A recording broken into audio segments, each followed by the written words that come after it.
Good evening, ladies and gentlemen. Oh, that's loud. I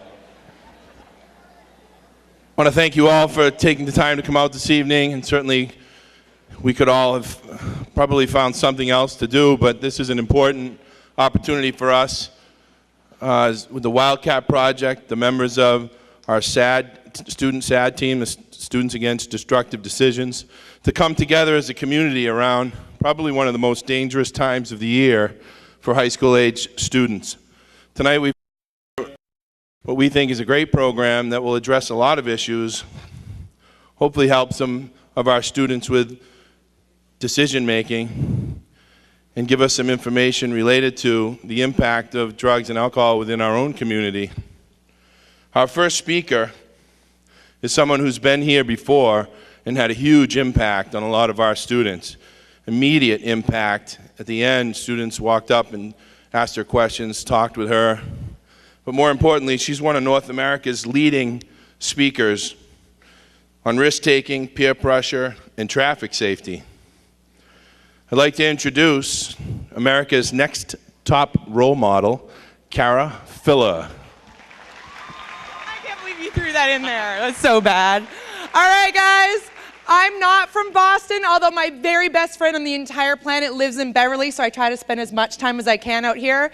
I flew on a red-eye last night from San Diego through Portland over to New York, then to Boston. I'm in Nova Scotia tomorrow. And by no means, you guys, am I here tonight to tell you how to live your lives, especially for the students in the room. You already get enough nagging from your teachers and your parents. You don't need to hear it from me.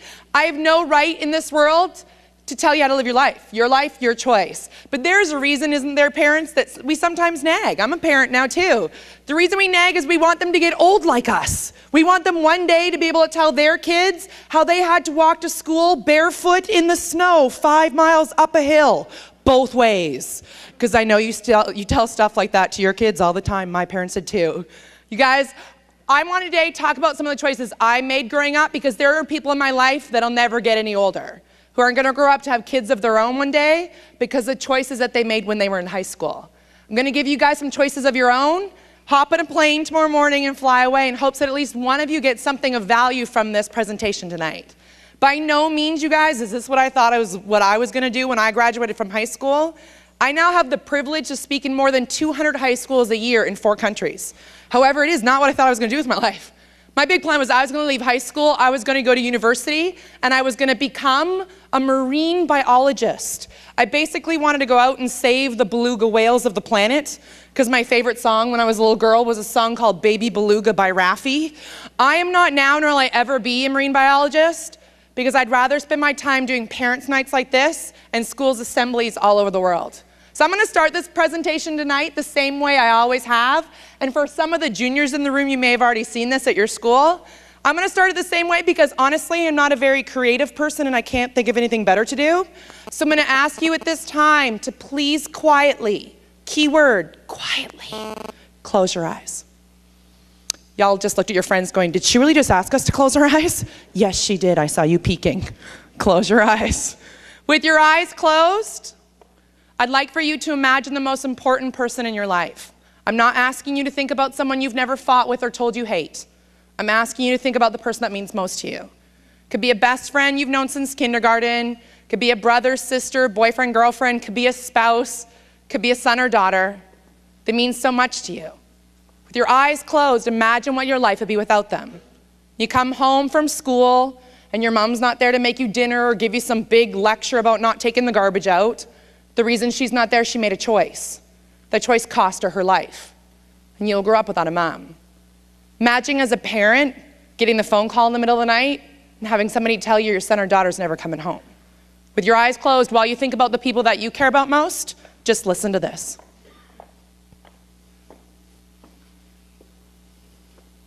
I love you so much. Marin, I'm right here. You're gonna be fine. The ambulance is here. Don't worry. They'll get you out. I'll take you home. I'm not leaving you. Here, wait, come on. No, Marin. Please. Her name is God. She's my sister.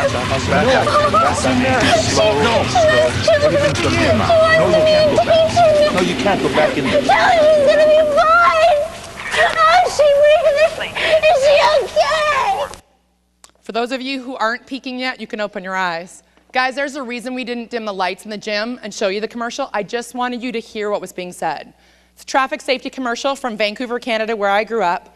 The very end of the commercial, if we showed it to you tonight, it would say, "In memory of Marin Johnston, another victim of excessive speed." Every word you just heard that actress say is word for word what I said. Marin was my sister. I watched my sister, my best friend, die in a car. What that commercial isn't going to tell you tonight, Marin was my big sister, my older sister, so she thought it was her God-given right to boss me around. Put your hands up if you have an older sibling. Put your hands up if you are the older sibling that thinks it's your God-given right to boss the other ones around. Hands are always a little higher on that. Hands down. I followed my sister around like a puppy. I wanted to be just like her. I wanted to be as tall as Marin, as smart as Marin, as pretty as Marin, as outgoing as Marin. Marin was half an inch taller than me and all of 39 seconds older. But it made her the older twin, therefore the one with all the power. You see me standing up here, you see her. We were totally identical twins. Except for a tiny birthmark on my cheek, that was the only difference between Marin and I. I loved being a twin, you guys. I'm always gonna be one. But none of you and no one I meet from now on will ever have the chance to meet her. She died because she made a bad choice. Not like I haven't done that 1,000 times before, but I grew up believing it wasn't gonna happen to me. Why? It's always gonna happen to somebody else. You know the saddest thing about that? I was right. It didn't happen to me. Instead, it happened to the most important person in my life, and I watched her die. I'm not gonna stand here tonight and tell you we didn't fight, or that she didn't beat me up all the time because she was the bigger twin, but no matter what I did in life, no matter where I went, I always had a best friend. I thought I'd never lose that. Growing up a twin is a ton of fun. There's some great stuff about being twins, and some not so great stuff. Let me tell you about the great stuff first. Our favorite day of the year was April Fool's Day, because we could wear matching outfits to school, put Band-Aids on our cheeks to cover the birthmark, and switch classes. And we were good at it. Fooled our teachers, fooled our friends, sometimes even fooled our parents. So when we got to high school, especially junior and senior year of high school, we decided we weren't gonna wait for April Fool's Day every year. No. We started switching classes in high school to write each other's tests. I was really good at math, and Marin wasn't. Marin was really good at English, and I wasn't. So this way, if we wrote each other's exams in high school, we often got better grades, so we did. To all the teachers lining the room, I know cheating's a bad thing, but I think if you look just like someone else and you can pull that kind of stuff off, all the power to ya. Very few people can do that. We also liked playing tricks on people on the phone because we sounded alike, especially boys that would call the house in high school. If I was dating a guy in high school, didn't want to date him anymore, I'd get Marin to break up with him. It was easier. She would just get on the phone and go, "Don't like you, bye-bye," and hang up. Then I wasn't the evil twin, I didn't dump him. We also worked in the same stores together at the shopping mall, because I'm telling ya, that'll creep customers out. Want us to be at the front of the store, want us to be at the back of the store, and they'd walk past Marin first, then walk past me and say things like, "Man, you're fast." But there's two things about being a twin that sucks. First one, never ever called by the right name. You learn to answer to both names or any variation of both names, because everyone thinks your names are supposed to rhyme or start with the same letter. And the worst of all, you get ripped off at Christmas and birthdays, because your aunts and grandparents think because you're twins, you like to share stuff. So they buy you one crappy gift and make you share it. Or they buy you the same gift, just a different color. Somehow that's gonna make you feel better. We were teased really badly for being twins. Why? We were different. I think today, different's really special. I don't wanna be like everybody else, but in high school, guys, what I wanted more than anything was to fit in, and we didn't. Was to be accepted, we weren't. Was to blend with our peers. I'm telling y'all, we didn't blend, no matter how hard we tried. Because not only were we identical twins, we stood 6 feet tall. A month before we turned 11. That'll help you blend with your peers. Doesn't even help you blend with the teachers. We were actually taller than our kindergarten teacher. Can you imagine being a kindergarten teacher, teaching kids that are bigger than you? "Hey, little one, paint this." We were in grade 6, we were 11 years old, we were 6 feet tall, but we didn't even weigh 100 pounds each.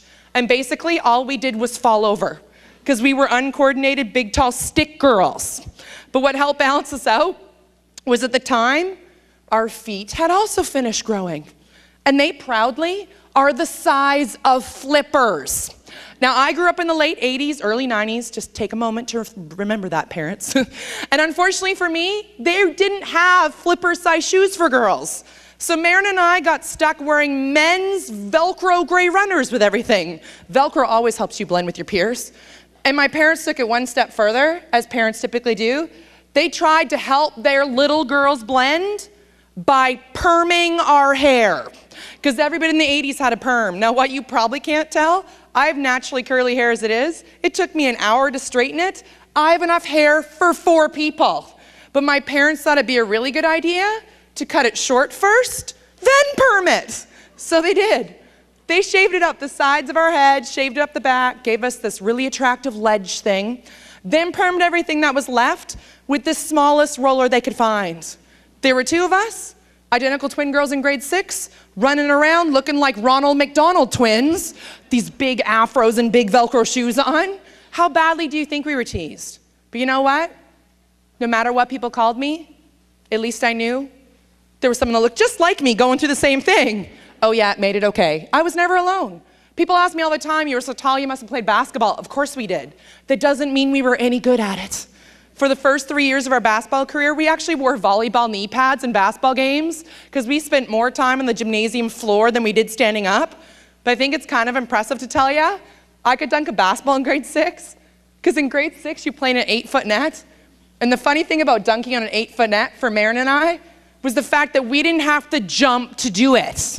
Not only were we 6 feet tall, we also have these huge albatross wings and these big paws for hands. Could stand on our tippy toes and reach 8 feet. I hated being picked on. But no matter what I did in life, no matter where I went, I always had a best friend, and she happened to look just like me.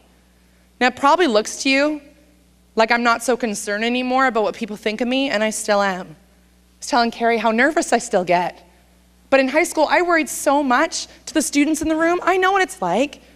I worried so much about what my peers thought of me, I wouldn't even stick my hand up in class if the teacher offered to pay me. Because what if I stuttered or said something stupid and people laughed at me? You know, what if I burped on mic and people laughed at me? Or God forbid, what if snot came flying out of my nose, hit the person in the back of the head in front of me in class, and I'm known as Snot Girl for the rest of high school. That was a title I didn't want to have. Actually, I had nightmares about that. That's pretty sad. You guys, the reason I'm standing here today, I can tell you the second my sister died. The second. Half of me went with her. In turn, I have the half of her that's really strong, and we'll stand here today and tell you the things I'm going to tell you. Marin died the day after our 18th birthday, the summer of our grad from high school. And every year since then, I celebrate, first of all, our birthday without her. The next day is the day she died. We were at the mall. Like anything supposed to happen at the mall? We were at the mall having job interviews with the Disney store. You see, you had to be 18 to work for Disney. We thought, what a fun little job to have while we go to university. They're actually going to pay us to play with Winnie the Pooh and Tigger. How hard can that job really be? Day after her birthday, we were both hired at the store. Marin never worked for Disney. My sister Marin didn't even make it home. She died 3 blocks from the mall. See, her new boyfriend decided to come and pick her up from the mall. New boyfriend, they've been dating a week. He was older than us, drove a beautiful black shiny sports car, suspension tightened so we can turn corners faster, T-roof, radar detector, and he liked to drive fast. Who cares? He speeds. My boyfriend in high school sped all the time. So did my friends, so did my family, so did I. You guys, it was no big deal to watch my sister get into that car with her boyfriend at 3:30 in the afternoon on a Monday. Why? It's never going to happen to us. We're supposed to be best friends forever. There's a set of twins in Vancouver, British Columbia, where I grew up, who I believe are the funniest set of twins on the planet.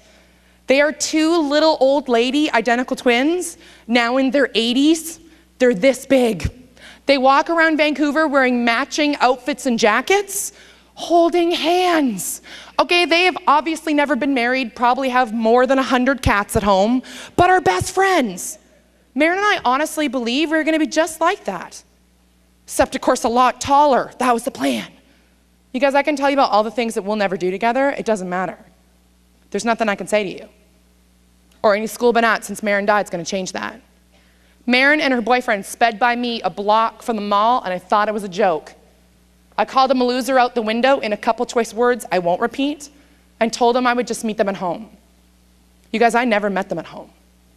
3 blocks is all it took for Marin's new boyfriend to lose control of his car. He lost control of his car on a city street in Vancouver in a 30-mile-an-hour speed zone, traveling in excess of 110 miles an hour, more than 3 times the posted speed limit. At over 110 miles an hour, he locked up his brakes, slid 200 feet down the hill he was driving facing upwards before he crossed the median and slammed into an oncoming car coming up the hill. The point of impact, Marin's door handle. The car bent at a 90-degree angle to where Marin was sitting. What chance do you think my sister had? Guys, it doesn't matter. She was wearing her seatbelt at that speed, doesn't matter. Although wearing your seatbelt, extremely important. We're going to talk about that later. It doesn't even matter there was airbags in the car. There's only one thing that would have saved my sister's life. In fact, it's the same one thing that would have saved almost every one of the teenagers' lives that died this year in Massachusetts in cars. You know what it is? A different choice. I watched them rip the car apart to get my sister out. Why? I was the car behind them. Nothing they could do for her. My sister didn't make it out of the car. The police, the firemen, the ambulance attendant's job next was to pick me up off the curb. I can't imagine how creepy that was for them. Looking at the girl that just died in the car and looking at me. They stuck me in the back of an ambulance where they tied me down to a bed. At the time, I didn't understand. I didn't understand why I was being tied down. I wasn't in the car. They strapped me to that bed because they were about to tell me the worst thing I've ever heard in my life. And it's something I hope with all my heart the students and parents at Wilmington High School never hear. I'm sorry. I'm sorry, Carrie, your sister didn't make it. I'm sorry doesn't cut it. The reason I had you close your eyes and think of people you care about, as much as I've already met phenomenally nice students at your school, I'm not going to stand here today and expect you to care about Marin or I. You don't know us. But God forbid something happens to that person that you thought of, and you hear 1,000 times over how sorry people are. Doesn't make you feel better. Doesn't bring them back. But unfortunately, as a society, those are the only words we have left to say is how sorry we are. Sorry doesn't cut it. On August 29th, the summer of our grad from high school, the day after our birthday, my twin sister Marin became a statistic. To the seniors in the room, you know the only thing my sister went on to accomplish with her life after she graduated from high school is being a number on a piece of paper? That's the last accomplishment any of us want to see you have. Because behind every one of those numbers is a story just like this one. I didn't start speaking when people know my story. I wish I didn't have a story. You guys, the reason I started speaking, and years later I'm still speaking, I'm sick and tired of car crashes being the #1 killer of youth. Under the age of 25, whether you're driving yet or not is irrelevant. Nothing kills more of us than car crashes do. Out of every cause of death, combine it ×4, doesn't even come close. But what fascinates me is the fact we still call it a car accident. You hear it on the news at night, friends and family talk about it, even law enforcement still use the word accident. If you grab a dictionary though, or Google the word accident, it says something unpreventable, like stubbing your toe on a coffee table, tripping up the bleacher stairs, which I saw a few of you do today, falling off a stage, which unfortunately I've done more than once in front of large groups of people. That's an accident. When a plane crashes and tragically people die, we don't call it a plane accident. We lose more people in this country in one day in car crashes than we do year-round in plane crashes. And we still use the word accident because it helps us accept the fact that it happens every day. So I have a question for you. It is not classroom time, therefore I'm not going to make this complicated. Here we go. Ready? Students and parents, same question. If it happened to the person that you thought of when you closed your eyes, would you accept it? I don't. That's why I'm standing here, thousands of miles away from home. But by no means, you guys, I come all this way to tell you a story. My story's over. It's not like my story or anything special. The reason I was invited to be part of this tonight, I want to talk about the choices we can make. Because students in the room, I already know you get enough, shouldn't do this, can't do that, don't do that. I'm not going to do that today. What I want to do today is offer you some choices you didn't even know you had. You already deal with the 2 most powerful drugs on the planet in your high school. You can't buy drugs stronger than these 2 things. What do we call them? We call them peer pressure and testosterone. Makes y'all do some weird things in high school. Marin's choice to sit there and not say anything is what cost her life. She doesn't live with that. I do. I want to share with you tonight 4 choices that could have saved her life. Had my sister chosen any of these 4 choices, she wouldn't have died. I wouldn't be standing here because I would be with her. You know, my first presentation ever was nothing like what you're hearing right now. It lasted 15 minutes. It was 2 months after Marin died, and honestly, all I did for 15 minutes was bawl my eyes out hysterically. Ladies, you know that hyperventilating crying that makes no sense to anybody? That was me. But they walked up to me at the end of that presentation and told me how well I had done. Listen, whether you get anything from this tonight is not in question right now. The fact that 800 of you are sitting in this gymnasium, as quiet and respectful as you are, allowing me to share this message with you, is the only reason I'm still here. Because when my sister died, you guys, I saw no reason in being here without her. And as corny as this sounds, students just like you years ago were the reason I stayed. Because if one of you today gets something from this presentation, no matter how small that something might be, it means Marin didn't die for nothing. That's what that means to me. But at my age now, I'm feeling way too old to tell you this story. My story's over. It's not why I'm here. I want to share with you today 4 choices that could have changed the story. But before I share with you those 4 choices, I'd like to, if you allow me, share with you some pictures of us growing up. There's some pictures, though, I need to warn you about. There's a collection of really bad 80s pictures in here, some bad outfits and worse hairdos. Go ahead, if you get this unbelievable urge to laugh at the pictures, go ahead, I'm not offended by that. But please remember, students, Marin and I were not the only 2 people in the 80s that dressed like this. Ask your parents. They lived through the 80s as well. Let's all just take a moment and think about the mullet. Just take a moment. The hockey haircut. I know Boston's a good hockey city too. I grew up in Canada. Everybody had a mullet, including me, and I'm not afraid to tell you that. There's also a little naked bum picture of me and my sisters in here. I'd like to, first of all, apologize in advance if that offends anyone. I also like to clarify the fact I was really young when these pictures were taken. I don't pose like that anymore, lying naked in puddles in my backyard. Doesn't happen. But I can honestly tell you now, more than 1 million people, that's right, 1 million people have now seen my naked butt on screens all over the world. However, it is rarely on 2 screens at the same time, and I find that terribly disturbing. But I'm sure my parents are very proud, as I know yours will be too someday. There's also a picture of Marin's car crash in here.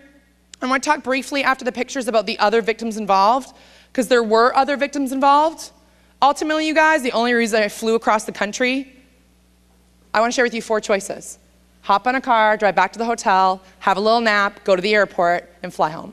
Well, I guess I'm going to Nova Scotia first, then I fly home. I'll never know if you heard it. I'll never know. If the smallest thing I said at any of these parents' night, community events, school assemblies make a difference to any of you. Because statistics only show people that are injured or killed. They don't show any of you who make the right choice first. And that goes for students and parents, as a passenger or a driver. Guess what? Your crashes don't happen. You don't become a number on a piece of paper like Marin did. Sorry won't change that, but your choices can and very easily will. Will you dim the lights for me, Eric, please? Thank you. Go ahead, Bill, when you're ready.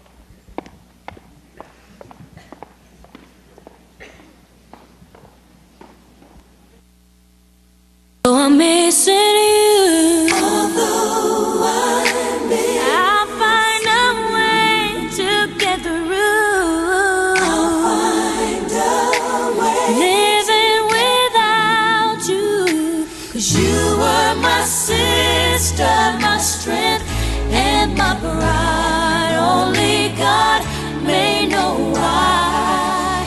Still I will get by.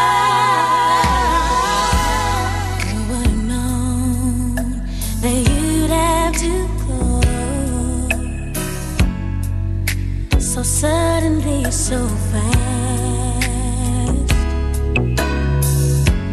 How could it be that our sweet memories would be all that we have left? And now that you're gone, every day I go on. But life's just not the same. I'm so empty inside, and my tears I can't hide. But I'll try to face the pain. Though I'm missing you. I'll find a way to get through.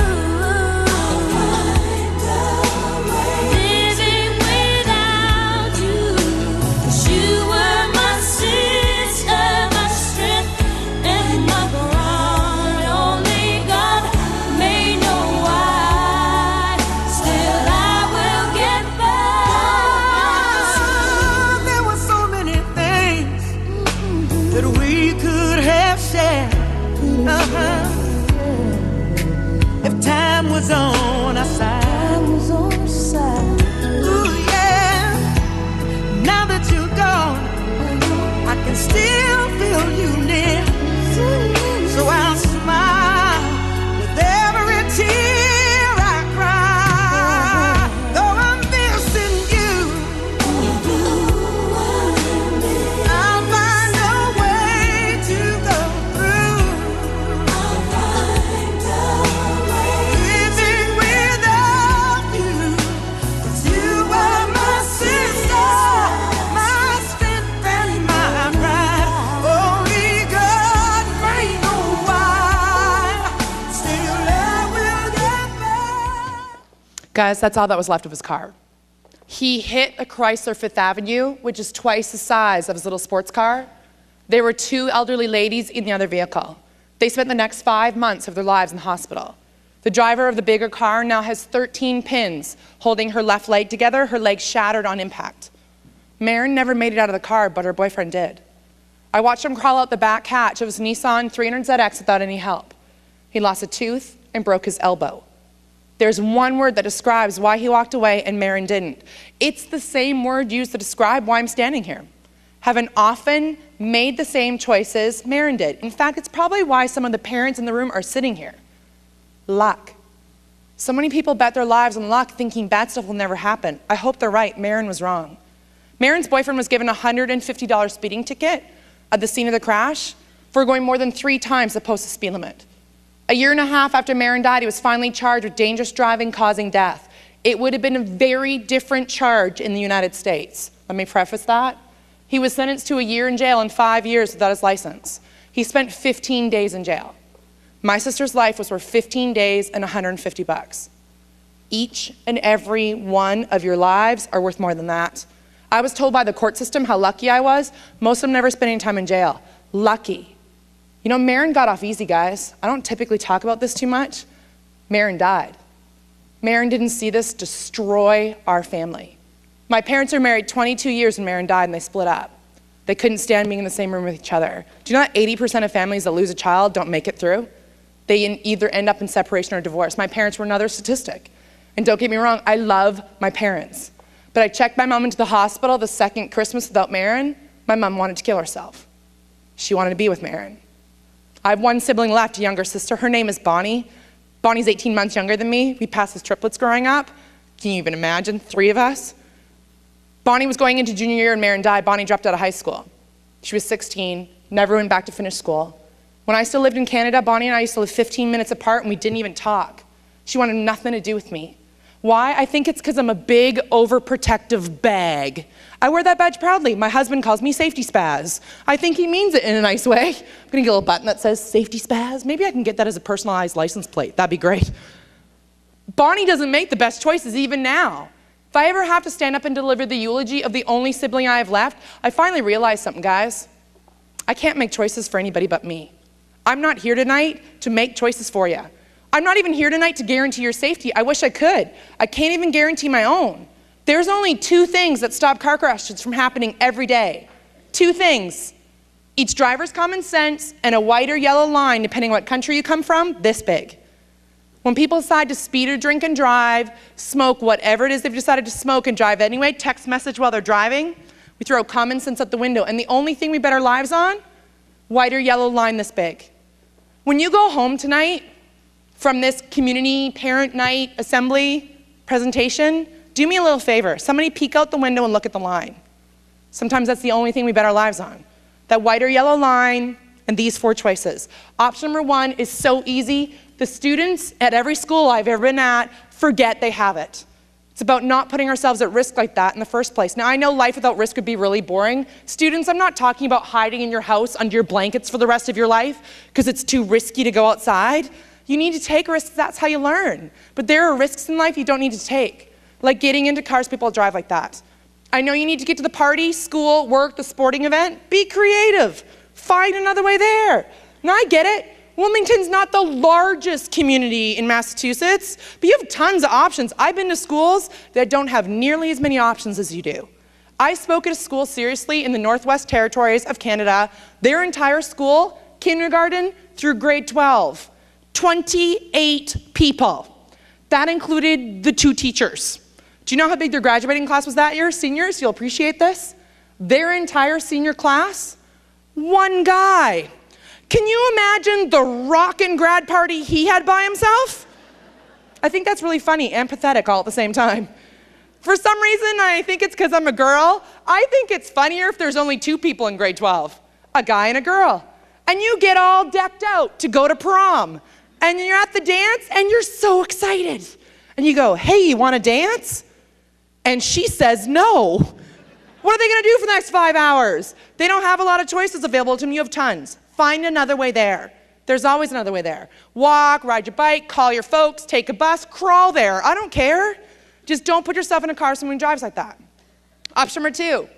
What if you already find yourself in a vehicle driven by someone who shouldn't be driving?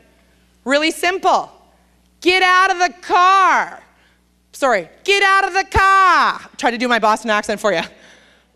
I don't care who they are. You've got to speak up for yourself. There's no one on the planet that's a mind reader. Now, please make sure the car stops first before you do that. But you got to speak up for yourself. Marin didn't. That's why she's dead. Option number 2 is not only about speaking up for yourself, it's probably more importantly about sticking your neck out for your friends. Because some of your friends might not be as strong as you are. If you were ever at a party, and this goes for parents and students, and someone's been drinking and they plan on driving somewhere, I don't care who they are. An uncle, a parent, a coworker, your boss, your son or daughter, hide their car keys on them. My favorite place to hide car keys in the house, and I hope it becomes your favorite place as well, is the toilet. It's a great place to hide car keys. No, I'm not talking about the toilet bowl people. Disgusting. Little keys floating around. I'm talking about the toilet tank on the wall. Lift the tank lid, put all the keys in the tank, put the tank lid back down. But a word of caution, if they have clickers of any kind, automatic door opener clickers, automatic start clickers, please remember, clickers, not waterproof. They don't float either, so please put them in Ziploc bags first before you throw the keys in the toilet, because if you don't, that'll be a nice expensive learning opportunity for you, as I had to replace 5 of them in one night at a party. They're $90 a piece. Ziploc bags are cheaper. Option number 3, my favorite option, and I guarantee, I told you up front I was going to embarrass myself. I have no shame whatsoever, and it's just a little awkward for me to give you option number 3, but this is what you will all remember this presentation for tonight. However, it typically isn't in front of a whole bunch of adults too, so I apologize in advance. Option number 3 is about lying to make sure you're safe. Any lie that you say that makes you safe is a good lie. So I don't like to use the word lie because lying sounds so evil. We don't lie in high school. No. We're masters of the fib. We fib about why our homework's not done, why we're late for school, where we really are on the weekends, because I'm sure your parents believe it like I did, like my parents did when I said, I'm sleeping over at my best friend's house working on some project for school. These, however, are my favorite 3 fibs. I guarantee the car will stop immediately and let you out. You must be able to see what I'm doing right now, and I see some girls already laughing because I think you've already seen this. They're called the 3 Ps for easy reference. P number 1, tell the driver you have to pee. But don't just tell them, dance for them. Dance the famous pee dance. I'm sure some of the students at this school use on occasion to get out of class when you don't really have to pee. If you have no idea what the pee dance looks like, I am now going to dance for all of you. Because I promise up front, I would embarrass myself. My parents are so very proud of me. Holding your bladder, which is lower than your belly button. Sitting in the passenger seat or back seat of the car with your seatbelt obviously on. Put your knees together or cross them if you can, whatever's more comfortable for you. Then you start to wiggle. Thanks for the photo, Sue. Appreciate that. Is that going to be in the yearbook? I'm so proud. Would you like me to pose again? All right. I'm so proud of that. Thank you. Okay, start to wiggle, because the more wiggling you do, the more they believe you. Say in a really whiny, uncomfortable voice, but I have to pee so bad. Do you think anyone in their right mind wants you peeing on their passenger seat? They'll stop the car, they'll let you out. P number 2, tell the driver you think you're going to puke. But again, don't just tell them, show them. This time hold your stomach, which is higher than your belly button, sitting in the passenger seat with your seatbelt on, lean forward. and hold your breath. You will all go one of 3 different colors if you hold your breath long enough. You'll go red, green, or blue, all of which fantastic before puke colors. Once you've changed color, proceed to drool out the side of your mouth. Because if you've ever had the flu before, you know that drooling stage comes just before the puking stage. They know that too. Let it hang down your chin. Make a little puddle form if you need to. Say things like, I don't feel so well. I think I'm gonna puke. Don't laugh when you say that. Then you gag from, because I don't care if it's a bus driver, a parent, a sibling, a boyfriend, girlfriend, they also don't want you puking in the car. They'll stop the vehicle, they'll let you out. Third and final P happens to be my favorite P, because ladies, I'm telling ya, one day it'll be the best weapon you ever had. There is no man on earth, I don't care if it's your dad, boyfriend, friend boy, whatever it is you call them. I know you call them friend boys. Or my favorite of all, any of the male teachers at school that want to hear all about your period. But girls, this is what you must say. Ladies, quote me. This is what you must say in order to make the car stop immediately and let you out. Now this is the quietest the gym's been since I started speaking. But for 2 different reasons. The girls are all dying to find out what I'm going to teach you. The guys, including the dads, are praying they never hear it in their car. Ladies, you start the conversation by saying, uh-oh. Because you can add that in front of any sentence and make a guy worry about it. Conversation goes as follows, ladies. Uh-oh, I've started my period. I have no pad or tampon. I'm sitting here bleeding on your seat. How fast do you think that car just stopped? Probably much faster than it should have stopped. And ladies, I'll bet you money if it was a boyfriend, friend, brother, dad, they drove away and left you there after they helped you exit the vehicle. Girls, the reason I help you phrase the best weapon you'll ever have is 3 out of 4 car crashes in this country aren't caused by you. Gentlemen, please don't take this wrong when I say this. I love men. I played on a guy's basketball team. Love ya. However, there's a huge problem with that statistic. There's a hormone racing around your body in high school especially, sometimes into college in the early 30s, that makes you do some weird things. We call it testosterone. Makes y'all do things like running around the hallways, grunting and mooning people. You know who you are. I'll never forget the football team at my high school with their little bums plastered to the bus window as it drove past for our viewing pleasure. Testosterone makes you guys put yourself at risk without thinking of what the consequence could be. Marin's boyfriend did not leave the house that Monday morning saying today's a beautiful day, I think today's a great day to kill my new girlfriend, but a choice he made did. He never thought of what the consequence could be. Option number 4, the last option I have for you today, students, it's about picking up the phone and calling your parents when you need a ride. I don't care what fib you told them to get there in the first place. If you were ever stuck somewhere, pick up the phone and call your folks. Oh yeah, they'll come pick you up. They'll put their little fuzzy slippers on, hop into the car, drive out to pick you up, thinking along the way of all the nasty things you're gonna clean tomorrow as part of your grounding, but they'll come get you. The last thing any of the parents sitting in this gymnasium right now wanna hear, knock at the door in the middle of the night. People ask me all the time, I have the privilege to work with law enforcement all over the world, and people ask me why I didn't become a cop. There's one reason, and one reason only. I don't want to be the one that stands at your door in the middle of the night and tells your parents you're not coming home. Somebody had to tell my parents. That's their job. Had my sister chosen any of those 4 simple choices, she wouldn't have died. I wouldn't be standing here. I would be with her. 4 choices, right? Super easy. We were supposed to start university 5 days after she died. We were supposed to go together.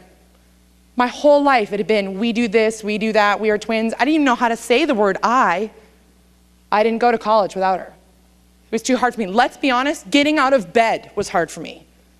After Marin's boyfriend was finally sentenced, I finally got up enough courage to go back to school. And by then I was already doing 100 little assemblies on my own time, the one I cried through a lot. I took a part-time job to pay for school. I didn't have a scholarship. 3 classes my first semester of university, and to say that I was overwhelmed is an understatement. I'd been a good high school student. I was a terrible university student. All I could think about was going out to save the planet because I couldn't save my sister. I had a university professor in my first semester of university say something to me that changed my life forever. He knew what I was doing on my own time, and whether he agreed with it or not, he handed me back a test on a Monday morning with my first F ever in biology class. And he looked me square in the eyes, you guys, and he said, "Stop fighting fights, Kara, you can't win." I was so upset by his comment. I played sports in Canada at a national level. I like to win. What I realized, you guys, it isn't about the fights in life that you can win, though winning feels really good. It's often more importantly in life, you find a fight worth fighting for. Now, I don't know if you found that fight in your lifetime yet, but I'm standing here today thousands of miles away from home because I found mine. All of your lives, to me, are a fight worth fighting for. Because while I stood here tonight, 90 people just died in cars. People that you either met or will never see again and will never have the opportunity to meet. How do you think that changes the world? We're never gonna know. They aren't here to change it. Now, I'm a very proud Canadian girl. I always will be. But I moved to the States 6 years ago because I fell in love with an American boy. You grow really tall boys in the States? Thank God. My husband's name is Jason. He's 6'5", played college basketball on scholarship. I'm a lucky girl. We have a 4-year-old son. He's the world's cutest 4-year-old. I'll show you a picture in a minute, but I want to tell you about him first. He's the most gorgeous thing on the planet. Now, I know I'm probably slightly biased. He's 4. He could look like a troll, and I would not know the difference. I'm his mom. Isn't that a mom thing? Your children are the most beautiful things on the planet. He's also the world's largest 4-year-old. I'm 6 feet tall. People always giggle when I say that. I'm 6 feet tall without the heels on. My husband's 6'5". Jackson, who is 4 years old, already hits 4 feet. He's already over 4 feet tall. For those of you who don't know what that looks like, he's allowed to ride every ride at Disney World by himself.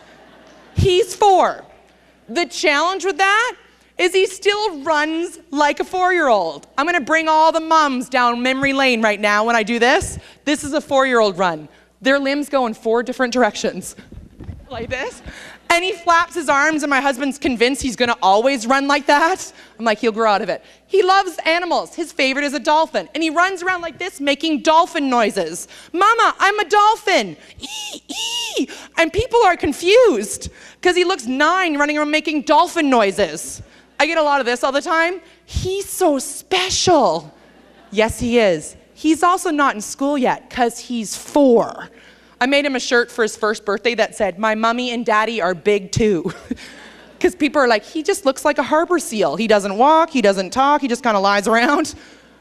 Now, he's my screensaver, and I'm terribly homesick. I had to get on a plane last night. He did not want me to go. It was very hard. Normally, he's really good with it because I can see him on the computer, but last night it was a really rough one. So he's my screensaver, and if Bill, you would show the picture of him, be nice. He doesn't look like a troll. There he is. We were the Incredibles for Halloween this past year. He loves being a superhero, but the best part of Halloween for me was, yes, he's adorable, but we were all the Incredibles, so I was Elastigirl and my husband was Mr. Incredible, which I didn't know how fun married life would be until you can dress your husband up in red spandex and he still has to love you. It's great. It's all over Facebook. His friends gave him such a hard time. It became our Christmas card for the year. The 3 of us all dressed up in Incredible uniforms, and it said, "We hope you have an incredible holiday season." And he got more comments from that card from guys he hadn't talked to in years, and of course they razzed him a bit. But guys, the reason I bring my family up is although I think it's really funny that I may in fact have a Guinness Book of World Records for the largest 4-year-old on the planet, I don't bring it up because of that. When I walked down the aisle, there was only one person that was supposed to be there. And she was supposed to be my maid of honor, and she wasn't. And I look at my gorgeous, huge kid every day, and he was supposed to grow up in a world that knew his Auntie Marin. He's not going to. Students, I don't want you to have memories of your friends like this. There's nothing I can say, think, or do that's gonna bring my sister back. This presentation tonight, specifically for the students in the room, is not about you not having any fun. This presentation tonight is about you having a good time safely. There's a big difference. All I'm asking you to do, all the administration at your school is asking you to do, is stick your neck out for your friends. I wish I'd stuck my neck out a little further. 200 high schools a year, you guys. I've never been to a school that doesn't know what this feels like. I've never found a school in all that time that didn't know what it felt like to lose somebody they cared about. I've been to schools where they've lost 8 students in 12 months in separate car crashes. There's no big enough Band-Aid on the planet to make that feel better. 3 weeks ago, I spent 4 days in Mississippi traveling across the state. I did 2 assemblies a day, 8 schools in total.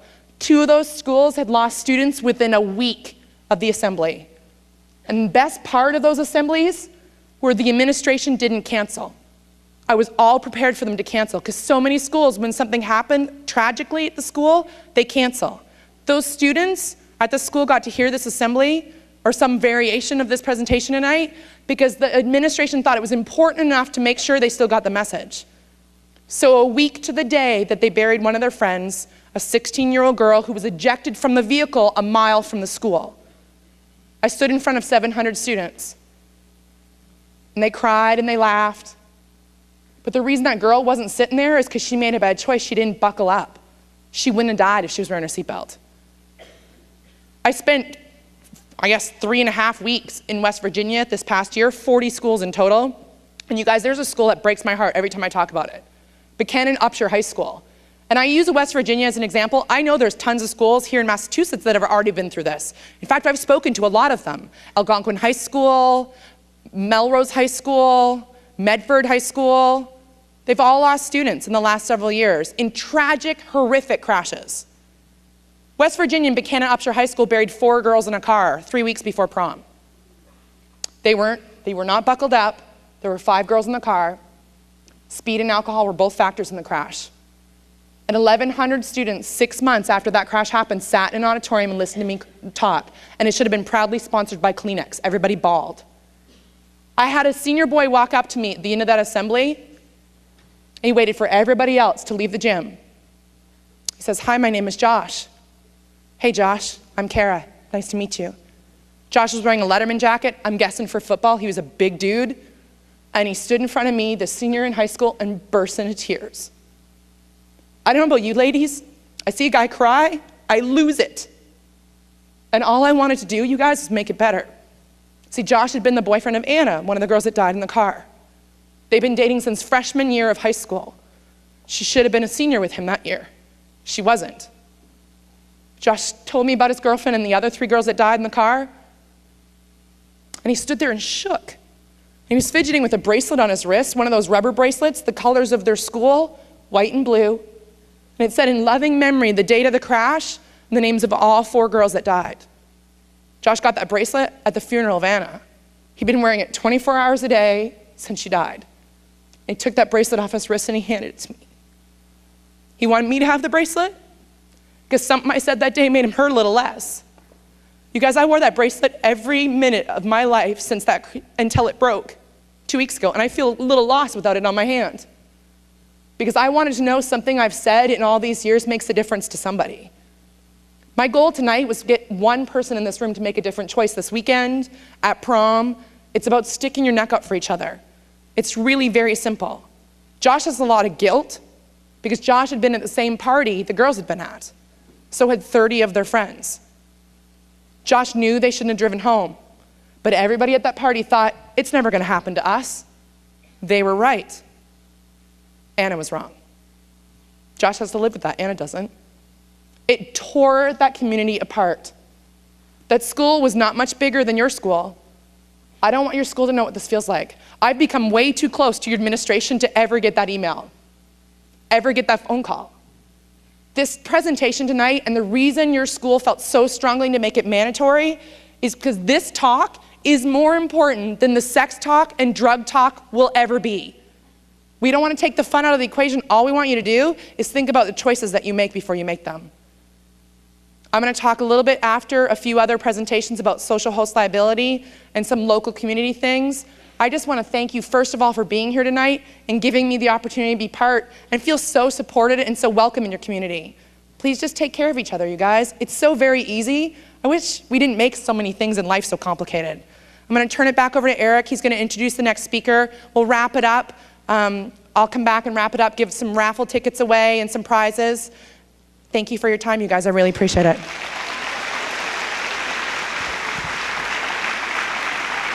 Thanks, bud. Good. Good job. Thank you, Kara. Kara's story is certainly one I don't want to repeat as a principal, and I tell the kids, maybe obsessively, before every prom.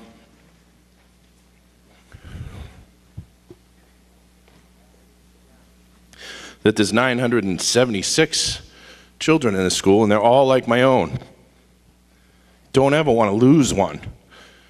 Look around this auditorium, folks, especially the students. These are the people that care about you. These are the people you should be thinking about. These are the people that will always be there to take care of you and to make sure that you are safe, happy, enjoy life, and be successful. Kara, thank you very much.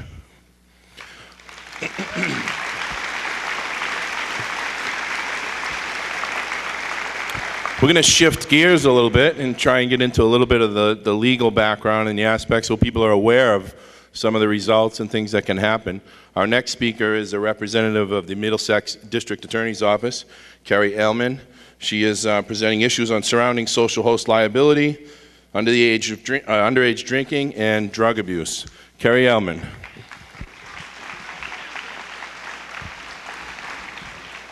Good evening, everyone. Could we just have the lights dimmed in front of the screen back there? While they're dimming the lights, I just want to let you all know that I've been a prosecutor for 12 years. I grew up in Newton. I went to Newton North High School. I went to UMass Amherst for 4 years, and then I went to Suffolk Law School. And the things that I saw growing up in Newton and in Amherst, I still see happening today. So hopefully what I'm going to tell you will ring true with you, because I hope that you never meet me in court. Because if you meet me in court, that means you might have killed somebody, you might have lost your license. Let's face it, folks, it's never a good thing when you meet me. Now, before I came in here today, I pulled an article off of the Boston Herald website. Julia Gauthier, 19 of Salem, was pronounced dead at the Lynn crash site where police say a Toyota 4Runner rolled over at 1:05 a.m. Her boyfriend, 19 years old, Christopher Maxson, was ordered held on bail, charged with motor vehicle homicide. Mr. Maxson is innocent until proven guilty. These are merely charges. She was a great kid with a bright future. Her presence lit up a room, and she was so easygoing and kind to everyone she came in contact with. It hurts because tragedies like this can be so easily avoided. As Kara said, it's all about choices. Well, the choices you make will determine whether you're going to go to college, whether you're going to spend maybe a year of your life in a jail cell, surrounded by people who have done horrible crimes. We all talk about life and their second chances. You know, we all make mistakes. Well, sometimes in the criminal justice system, there are second chances. But when you kill someone, chances are you might get a second chance in life, meaning that you might get out of jail unscathed. But you're going to live a life of hell, knowing you might have killed your best friend. One of my jobs in the district attorney's office is being on call for serious motor vehicle crashes. In January of 2007, I was on call, and I got a call from Trooper John Bebo from the Mass State Police. And he called me about the Stone brothers. Alexander Stone, 17. Andrew Stone, 18. We're in a car traveling on Route 2 in Lexington. The car went off the road. Alex was partially ejected out the rear. Andrew stayed in the car, strewn across the driver's seat. Andrew died. Alex survived. And I prosecuted Alex for killing his brother. I've handled serious cases, child abuse cases, rapes, robberies. I've heard some really horrible things in court. But I can tell you one of the most horrific things I have heard in a courtroom is hearing Mr. Stone testify about the night he got a call from Leahy Clinic. He was told that his sons were in a serious car crash and he needed to get to Leahy Clinic immediately. He testified in a courtroom filled with strangers about how when he got to the emergency room, he was greeted by the doctor who told him, "I'm sorry, but your son Andrew is dead, and your son Alex is seriously injured." Over a year and a half that case took to go through the criminal justice system. Eventually, Alexander Stone was found not guilty. He lost his license during the pendency of the case. He never spent a day in jail.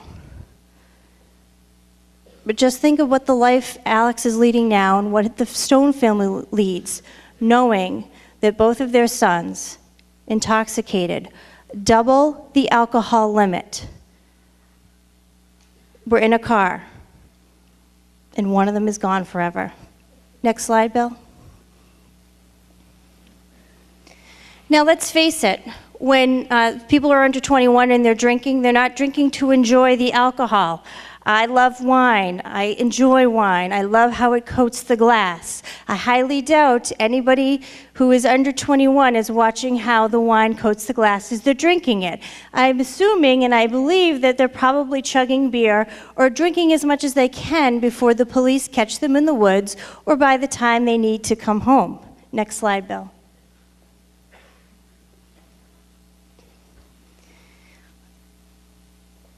In November of 2006, Michael Sylvester was celebrating his 21st birthday. Michael Cook, his really good friend, picked him up at his house in Lowell. They were going to go celebrate that night. Michael Cook told Paula, Mike Sylvester's mom, "Don't worry, Paula, I'm going to take care of him." The next time Paula saw her son, he was dead. Michael Cook drove on a windy road in Tingsboro because what happens is there's this street that connects Lowell and Tingsboro in Nashua, New Hampshire. And a lot of the people who will go bar hopping will take this road because it's a quick shot between Nashua and Lowell. But it's a dangerous road. Anybody who's sober has a hard time managing it if they're speeding. Now, Michael Cook was 21, no prior record, good kid for all intents and purposes. He could not manage the curve, drove into oncoming traffic. A truck slammed into the side of his car and killed his friend on his 21st birthday. Mike Sylvester, dead. And do you know what happened to Michael Cook? That was my case as well. It didn't go to trial. He pled guilty. And he was sentenced to the Billerica House of Correction for 2.5 years. The crash that you see on that screen was very similar to the crash that killed Michael Sylvester. Next slide, please. Now, when we talk about operating under the influence, in Massachusetts, it's not a crime to drink and drive. You just need to be impaired under the influence so that your ability to operate the motor vehicle safely has been impaired. And we talk about this 0.08, and you see the 0.02. A lot of people say, well, Carrie, what does that mean? I can't tell you, because everyone in this room could drink the same amount of alcohol, and everybody in this room has different blood alcohol content. It's basically how your body metabolizes the alcohol, how much you've had to drink, how long you've been drinking, what have you eaten while you were drinking. So you might think, well, I could have 2 beers and I'll be fine. Well, I suggest to you, those that are under 21 are probably going to be at a 0.08 after 1 beer. Now, you might not believe me, which is fine, but as Kara said, it's all about choices. And I'm not talking to you to scare you, because I'm talking reality. And I hope what I say to you does scare you. Because you might think it's not going to happen to you. You might think that when you meet me, because you've got great parents, they're going to hire this great lawyer and they're going to get you out of it. Well, there's always the possibility of a not guilty. But don't think that just because your parents have taken care of you all of your life, that you too will beat that rap as well. Because a lot of times, you might think, well, I'm not going to take the breathalyzer. I'm going to refuse that. Well, if you're injured and you go to the hospital, more than likely they're going to take blood. And guess what? I'm getting that blood. I'm getting a search warrant, and I'm getting your blood.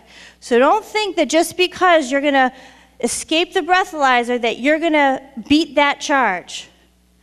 Because our office works very hard at investigating these types of crashes, and we're very creative. Now, let's talk about the breathalyzer. Next slide, please.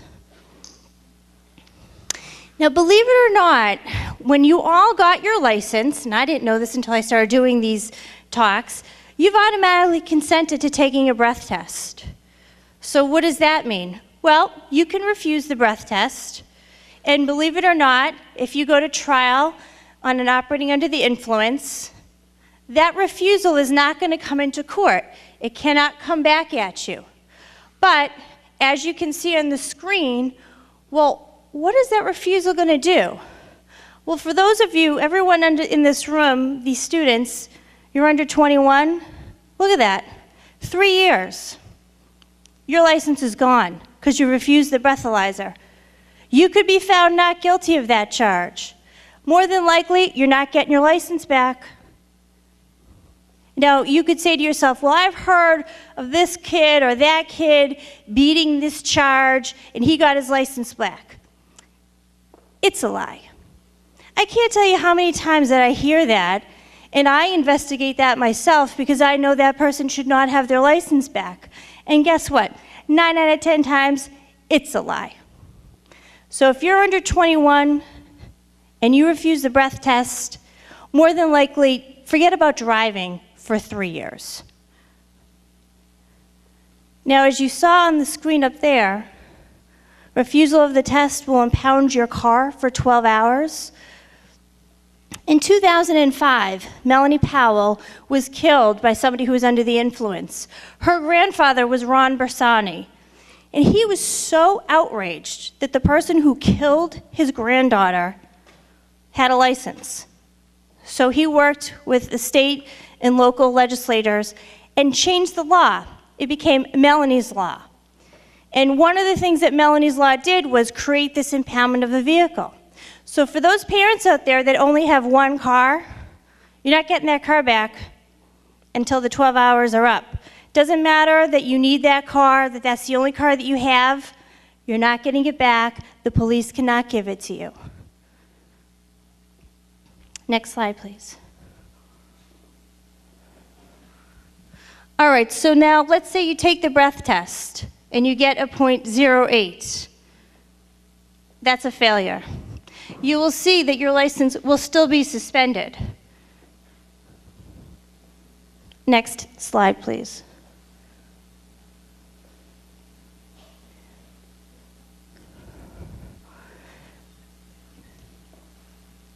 In Massachusetts, if you are under the influence of alcohol and you kill somebody with your car and you're found guilty, it's a minimum mandatory 1 year in jail. Now, as a prosecutor, I have the discretion to suggest to a judge that does not happen. But that's a rather difficult decision to make, and it's not made easily, and doesn't happen a lot. Now, remember how I was telling you about Michael Cook? Look at each other and think about all the great choices you've made in your life, and think, I'm never going to go to jail.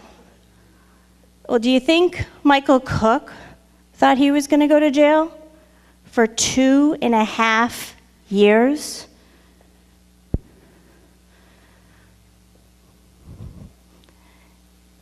He wasn't getting out of Billerica at least for 18 months.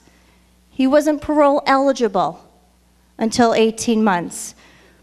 Did he serve the full 2.5? Maybe, maybe not. But he would still be on parole. And forget about the license loss. What do you think Michael Cook thinks about every time he looks at his friends? One of them is missing. You're all sitting with your friends right now. How would you feel if you're charged with killing your best friend? Sure, maybe you're found guilty. Maybe you're found not guilty. But you're going to live the rest of your life knowing that you were responsible for killing your best friend. Now, as Kara was telling you about growing up without her sister and seeing what happened to her sister, what are you going to think about when you look in the mirror and you know you are the reason why your loved one, your best friend, is not here? Again, choices. I'm not here to talk to you about what you can do to not put yourself in that situation, because I can't do that. All I can tell you are what the consequences are going to be and how the criminal justice system treats you. Because in life, as we said, we all get second chances. But in the criminal justice system, that's not the norm. That's not what happens. Is it possible? Absolutely. Does it happen? Yes. But that's the discretion of the prosecutor. That's my discretion. Now, when I talk to you about making good choices in life, putting yourself in a position to make good choices, I can't tell you, in all of these crashes we have, the driver survives. For some reason, it's always the passenger that dies. And the person responsible is the person who lives.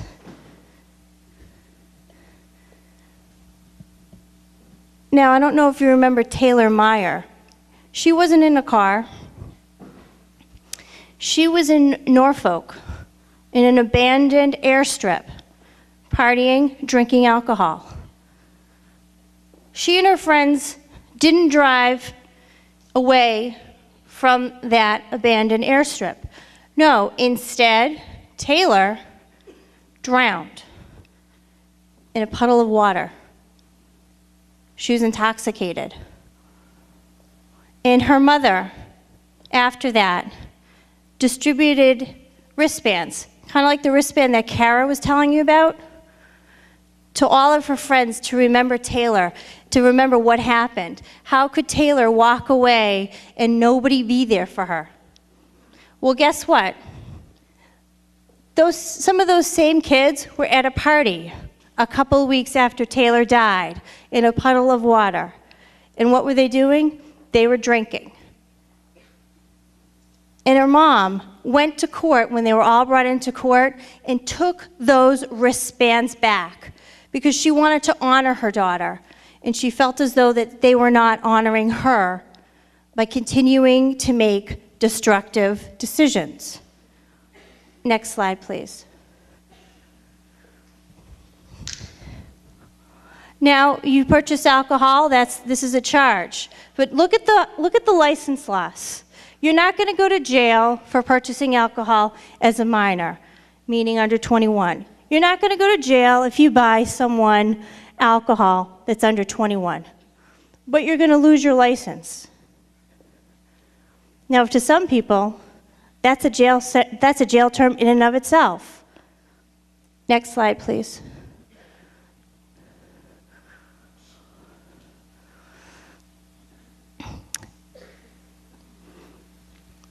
Billy Sene was a kid from Wayland, a good kid.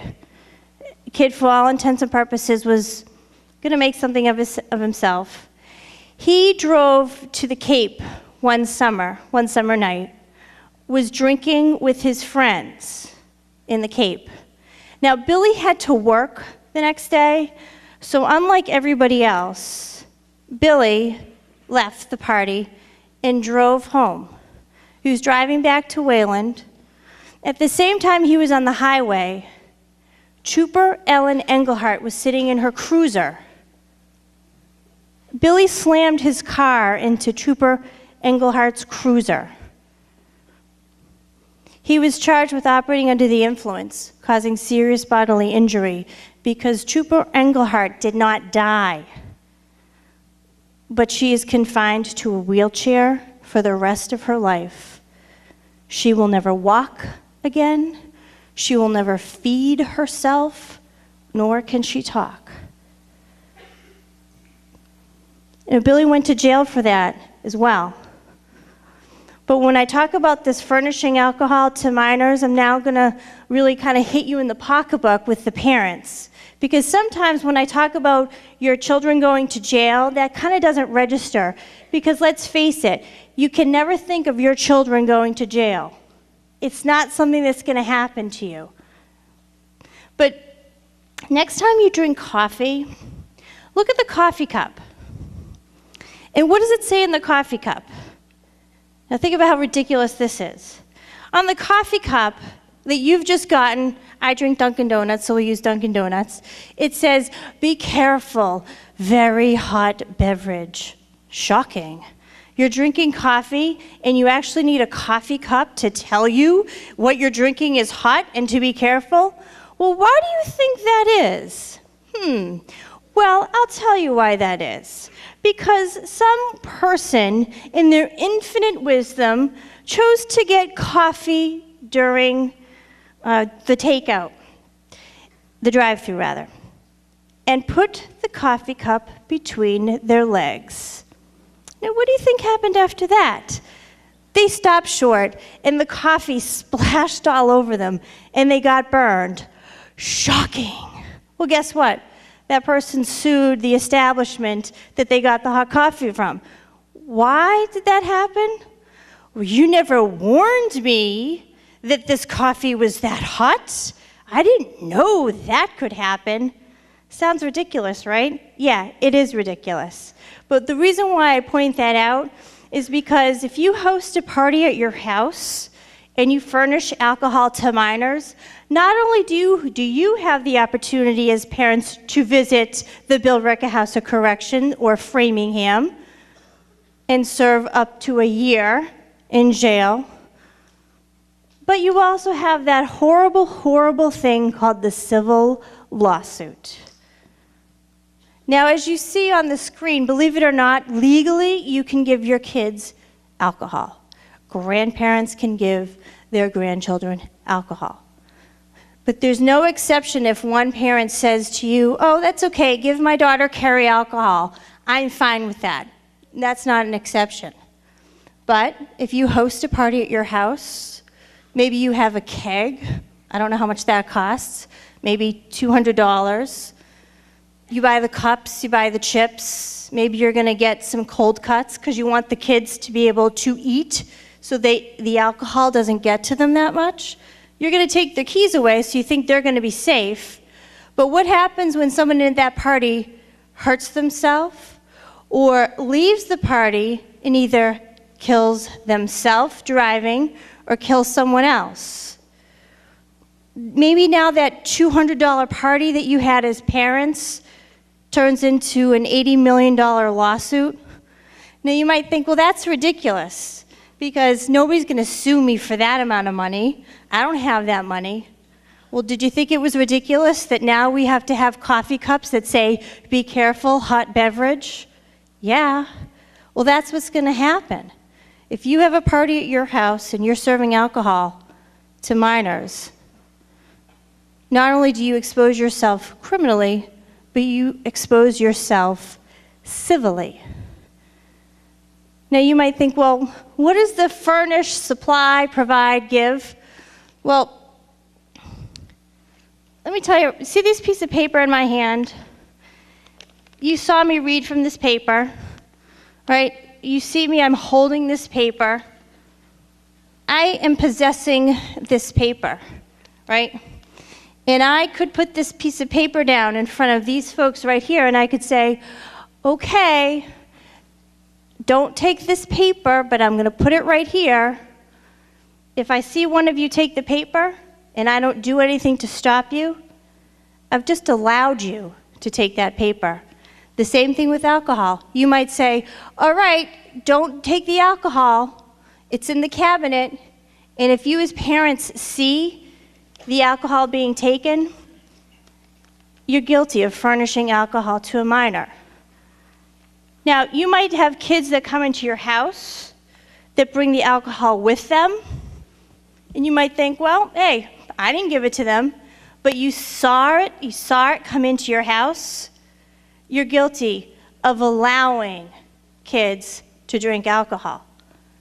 Now, you might think that that's crazy because you personally did not do anything. Well, under the law, you did. Because if you know that kids are drinking in your house, you're guilty under the law. Now, you might say, well, you can't prove that. How are you going to prove that? How are you going to charge me with that? Well, folks, guess what? When you are charged with it and you're speaking to that nice defense attorney who is going to hopefully, guide you through the criminal justice process, it's going to kind of sting when you write that check to the defense attorney to pay for your defense. The defense attorneys around here are fantastic, but they're not cheap. And kids, you could also be charged with minor in possession or furnishing alcohol to a minor. You don't have to be an adult to do that. And you think mom and dad might pay for your lawyer? Guess again, they might not. You could get a court-appointed lawyer, but you're still going to pay money. So you might think it's difficult to maybe buy lunch, or if you're fortunate enough to have a car, to put gas in your car. Think of what it's going to be like to pay for a lawyer. It's going to start around at least $1,000. And I laugh at that because that's cheap. No lawyer's really going to charge that. They're going to jack up the prices because they know that typically with these cases, there's a lot at stake. Because you all want to get into college, or you don't want to get, that you don't want to be excluded from financial aid. I cannot tell you how many defense attorneys are coming to me and saying to me, with people who are charged with minor in possession of alcohol or furnishing alcohol to a minor, Carrie, can't you do something about this? I'm told that my kid is not going to get financial aid. Or I'm told that they might not have a chance to get into that school. Because a lot of the applications, if you haven't already seen them, they ask you, have you been convicted? Have you been charged? Have you admitted to a crime? Now, I'll tell you right now, you might see those statistics at the #1 party school. The schools don't want that. They don't want to be known as the #1 party school. So if they see your college application coming through and you have that minor in possession charge, which you might think, not a big deal. Well, it is to the school because they're looking at you saying, I've got this pile over here of kids never been in trouble. Why am I going to take a chance on this kid who has been in trouble? Absolutely not. So that's about choices. And think about the choices that you're going to make. Next slide, please.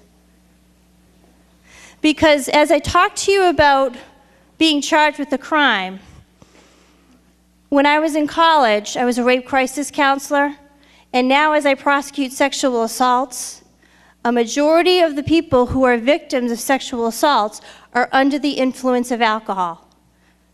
Now, you might think that somebody wants to have sex with you.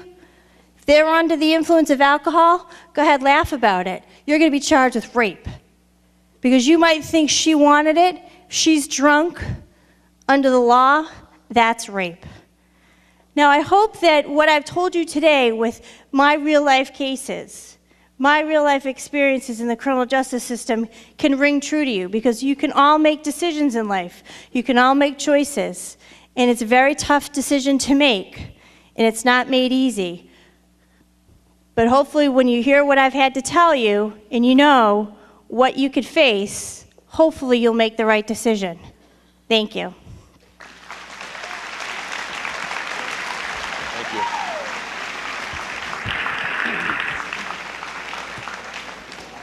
Our final presenters are a pair of gentlemen who work close by in Woburn District Court as probation officers, and they also work in the HEAT program.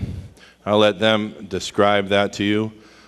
They have been instrumental in working with many of our kids who have been wrapped up with drug addictions, and have been able to help many, many people in the area to get into places to get assistance and get help.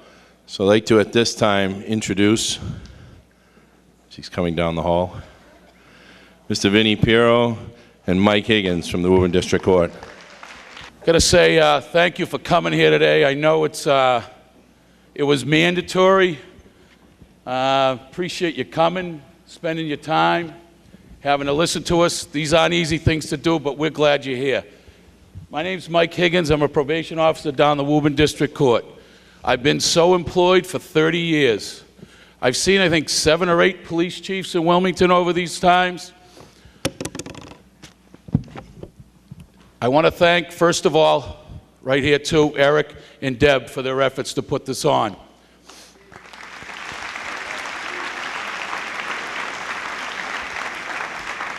You might be asking, why are 2 probation officers coming to you guys to talk about heroin? It says Heroin Education Awareness Task Force.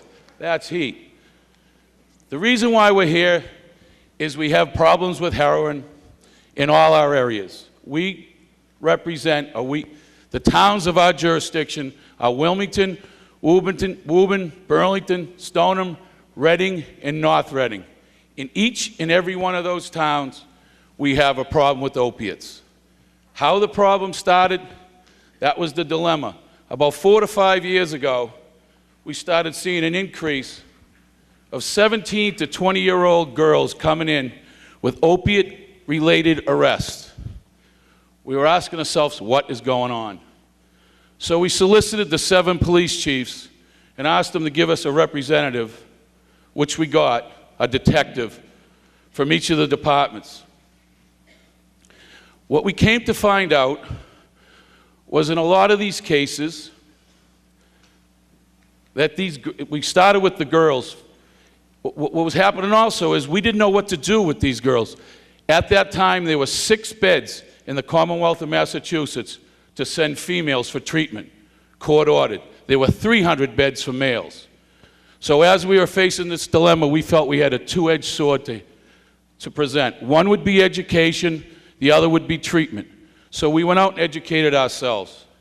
What we found out was a lot of these girls started just using, and the guys too, started using your regular 5 milligram Percocets. Everybody knows what they are. They're in your medicine cabinets. They're in your rooms. So they started using those. Next thing you know, that wasn't good enough. Then we have the OxyContin craze. Everybody knows what that is. You've heard about it. You've read about it. Well, these kids started doing the oxys. Kids that could afford it, or they'd find ways to afford it. Next thing you know, they were into the 80 milligram oxys. Do the math.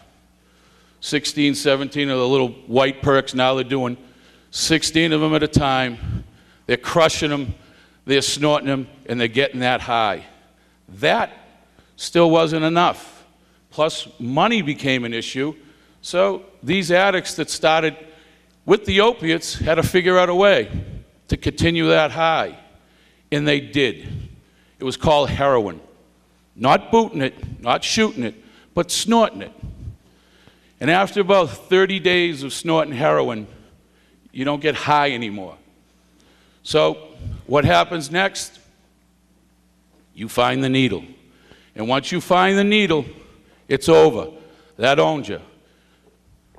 So what do you do about it? Well, First thing we do is go educate. We talk to parents about it. How can you prevent it? You got to keep an eye on things. If you think things are going wrong in your house or you're noticing a change in your kids, they are going wrong. Don't be afraid to step up. Don't be afraid to step up and let them know and keep an eye on things. Vinny's going to touch some of this in a few minutes.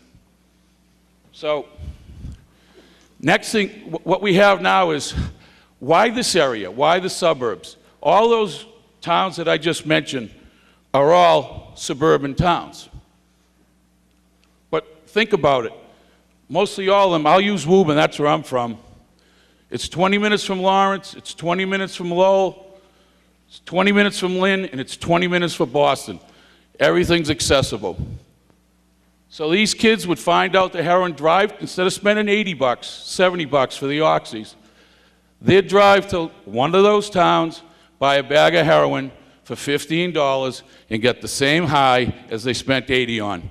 And there's where we have the dilemma and the epidemic. What can we do about it?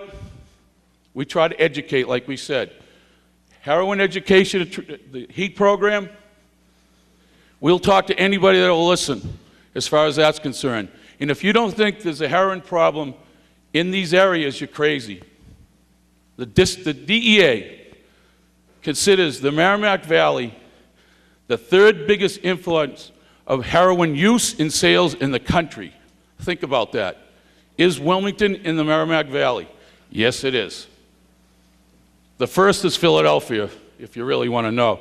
So we went down to Philadelphia to find out how they handled it and how they educated that. We tried to bring some of the stuff back. But again, without hopping the point, it's here, it's around us. Keep an eye on it, keep an eye on your kids. We don't want to go to funerals. We don't want you meeting us down the courthouse. A lot of times that's too late. There are pamphlets in the back with our numbers on it. I'm not going to keep you long. We had 15 minutes. I've used 6 of them. I'm going to turn it over to Vinny.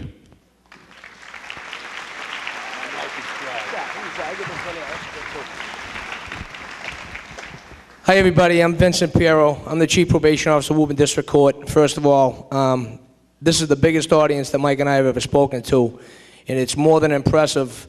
And I give a lot of kudos to Principal Tracy, Debbie Deacon, and the rest of the town for being here. I know it's mandatory, but still, there's always an excuse, and I'm glad not everybody made them. We have the support of the HEAT program of Chief Pagonis, Detective Tommy Miller, Detective Chris Neville, and we've formed this partnership what Mike touched upon. But what you don't realize is what we do every day. And we're not here to tell you what your kid is doing. We want you to be suspicious. But our goal in the HEAT program mission is to prevent and educate. And if we can save one life, speaking to 775 people is worth it. One person in this crowd, if we can save your life, get you on a treatment program, and get you going in the right direction, tonight is worth it for us. We don't get paid to be here. We're here voluntary. We're here to help out. Kara said the same message about the alcohol. If we can reach one person here tonight and stop it before it starts, we've done a good job. We've done a successful job, and that's what we're here to do. So kids are dying. We started the HEAT program. We had 7 overdoses from one area in the class of 2001. Heroin's a dirty word. I know a lot of people don't want to think heroin's not going to happen to me, but let me tell you, it does not discriminate.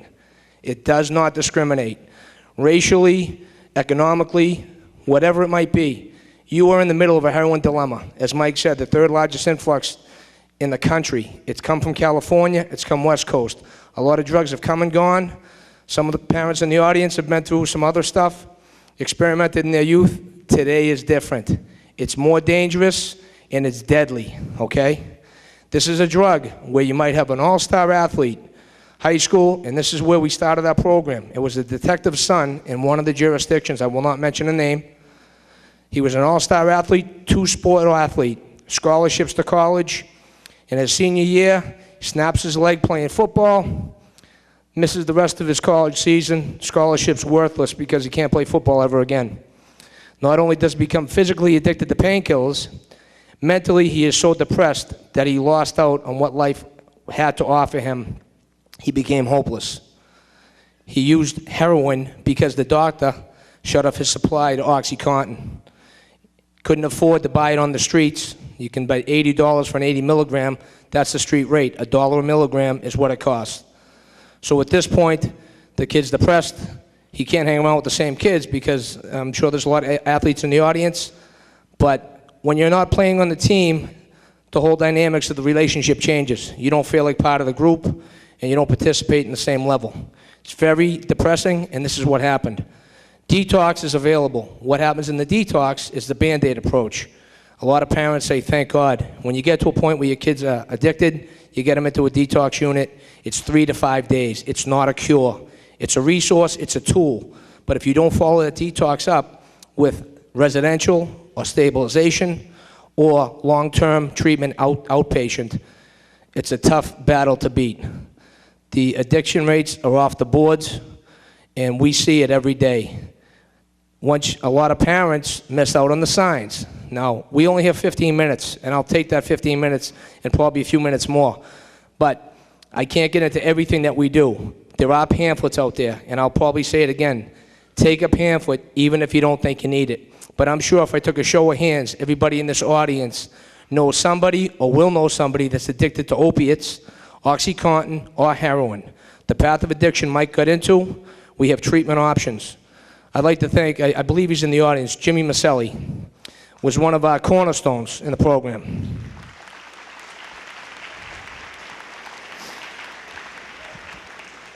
The Woburn District Court is the only courthouse in the state of Massachusetts that has a program such as HEAT, because we saw a problem and we addressed it. I'm not looking for any extra credit here. We don't get paid to be here. We saw a problem. We went to the State House. We tried to get grants and financial aspects to no avail. We pulled all our state legislators in, and we said, listen, this is what's happening. Kids are dying. We need something to help. There's a dilemma we need to address. As a probation officer, it was frustrating. We would be at our desks. Finally, when a kid was ready to get help, he would show up, and we would make phone calls all day long to treatment programs, lack of treatment programs in the state. We are making progress. The economy hasn't helped.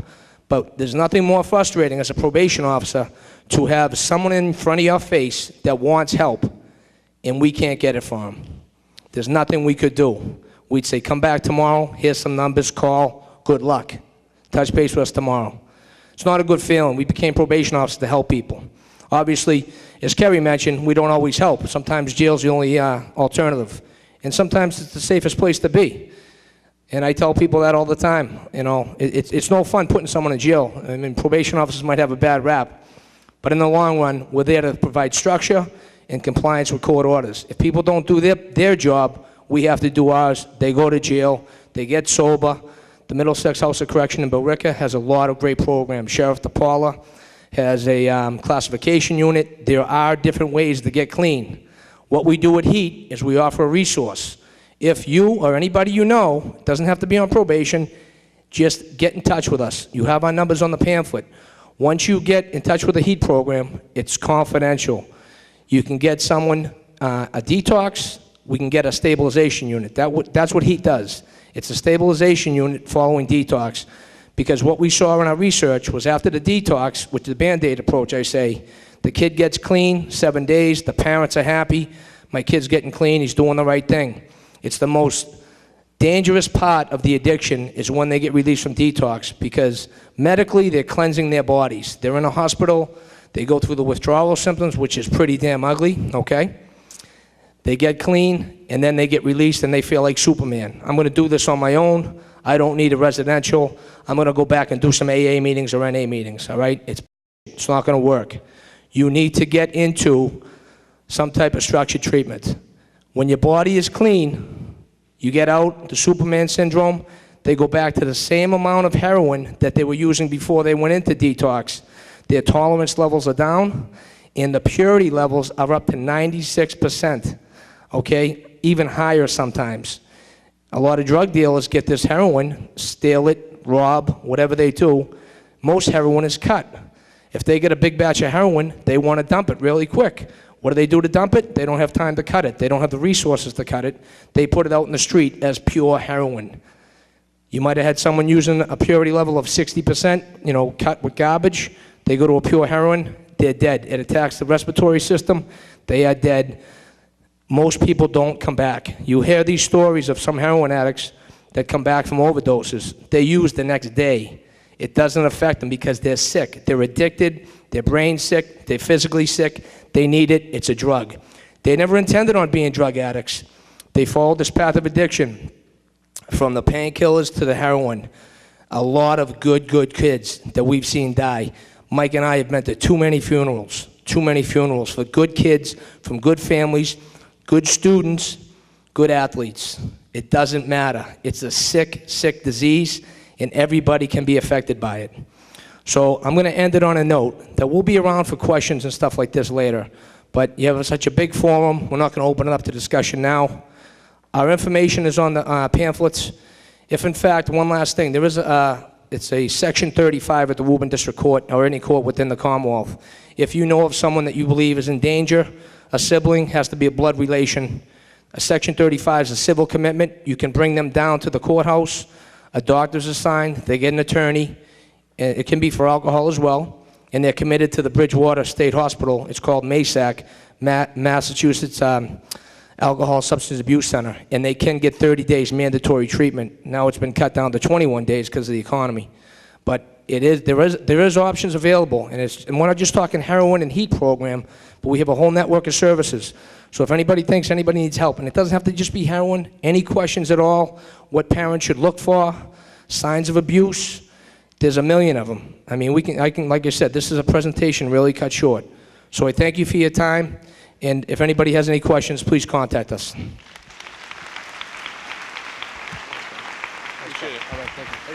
Vinnie Pero, Mike Higgins, thank you, gentlemen.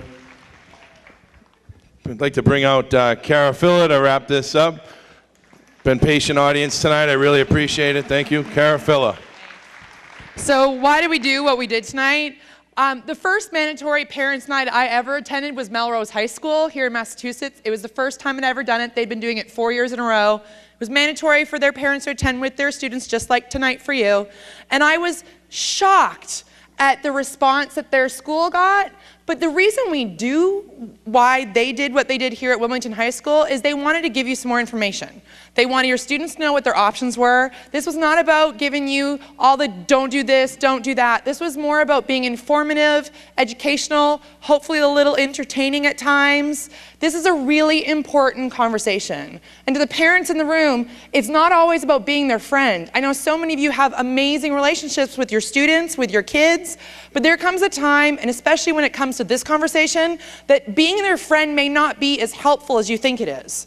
If you are the parent in the relationship, there will come a time around prom season where you're gonna have to set some rules and enforce them. My mom was everybody's designated driver growing up, everybody's. And she didn't care if I was with them or not. She would go pick them up. Even into my late 20s, we would call my mom. And I don't live in Canada anymore, and my friends still call my mom to pick her up. And they drive her home and make sure. My mom had that rule because she never wanted any of us to put ourselves at risk. My mom was that mom that everybody came to the house. I want you to have a relationship with your kids and their friends so everybody's safe at prom time. But I'd love to read you an example of what a parent did in a different community to make sure that they set the rule and enforced it. I don't want to make it where you're doing all this rule list. There's a great contract on sad.org, Students Against Destructive Decisions nationally, here in Massachusetts. The whole program runs from here. There's 300,000 students in the country involved in SAD chapters in their school. They have a contract on their website where you can really specifically write out what your kids are in charge of and what you're in charge of. Sign it, post it on the fridge, it's great. But this mom went above and beyond the call of duty in her parenting skills, and I find this story really funny, and I wanted to read it to you because this just proves that it's great to be their friend, but it comes a time where you gotta be their parent too. It's an example of a parent setting the rules and enforcing it. It's from Des Moines, Iowa, a little far away. Her name's Jane, that's the mom, has dubbed herself the meanest mom on the planet. After finding alcohol in her son's car, she decided to sell the car and share her 19-year-old, so he's underage, misdeed with everyone by placing an ad in the local paper. What this doesn't say, it was a full-page ad in the local paper. The ad reads, 1999 intrigue, totally uncool parents who obviously don't love teenage son selling his car. Only driven for 3 weeks before Snoopy mom who needs to get a life found booze under the front seat. $3,700 or best offer, call meanest mom on the planet. Jane has heard from people all over the country beside interested buyers since recently placing the ad in the Des Moines Register, that was the paper. 48-year-old mom from Fort Dodge said she's fielded more than 100 phone calls from emergency room technicians, nurses, school counselors, and even a man from Georgia who just wanted to congratulate her. The ad cost a fortune, but I wanted people to know what happened. I'm not gonna just put the car for resale when there's nothing wrong with it, except the driver made a dumb choice. It's overwhelming the number of calls she's gotten from people thanking her. It's nice to see a responsible parent. So far, there are no calls from anyone saying, you're really strict, lady, you need to get a life. The only critic, of course, guess what, is her son, who says is very, very unhappy, isn't that a mom comment? Very unhappy with the ad and claims the alcohol was left by a passenger. Here's the point I want you guys to get from this story. Jane believes her son, but has decided mercy is not the best policy in this case. She had set 2 rules when she bought him the car: no booze and always wear his seatbelt. Didn't matter that the booze wasn't his. The car's been sold, but she will continue the ad for 2 more weeks just for the feedback. This is a parent that had 2 rules and 2 rules only. The rules don't need to be complicated, but I'm telling you, if your kids bend them, break them, dance all over them, make sure around this time, you guys, you set it, you talk about it. It's a conversation that needs to happen. And there's some parents in this room that may be uncomfortable with that conversation. If any of you guys want help to have that conversation in a fun and playful way that might stick around a long time, my website's available for you. I will email you the best stuff I've got, funny ways to have that conversation. And on the way out today, when you pick up, if you want one, I made little cards for tonight, and it says, always remember what your options are. These are for the students. It says the 4 options we talked about tonight. The website, Facebook, so you can get a hold of me, ask me questions. For the parents, there's also information on a parent's phone teleseminar. You can listen, we can talk, I can give you some ideas. But what I really want you guys to know is there's somebody in the Wilmington community tonight who went home and had dinner with their kids, because one of you in this room made a good choice this weekend. This past weekend, somebody in this room made a good choice, and somebody tonight's having dinner with their kids because of it. All your choices matter. And this isn't just for the students in the room. Parents, teachers, administrator, your choices will really matter. Have a buddy sleep over your house when you know he shouldn't be driving. Ask mom or dad to slow down. Remind a friend to wear their seatbelt. Those little choices will matter. But the people whose lives you'll save in this community will never know to thank you. So tonight, I'm gonna pull some raffle tickets. But before I do that, I wanna thank you first of all, on behalf of the people whose lives you've already saved because you make good choices. Thank you on behalf of the people, I know it's a long day, but you guys did a great job. Thank you on behalf of the people whose lives you will save. Thanks. I thank you on behalf of my sister, who is not here to thank you herself, and from the bottom of my heart for allowing me to come back to Wilmington a second time in a year to be part of this community talk. Guys, let me know how I can support you. Thanks a lot.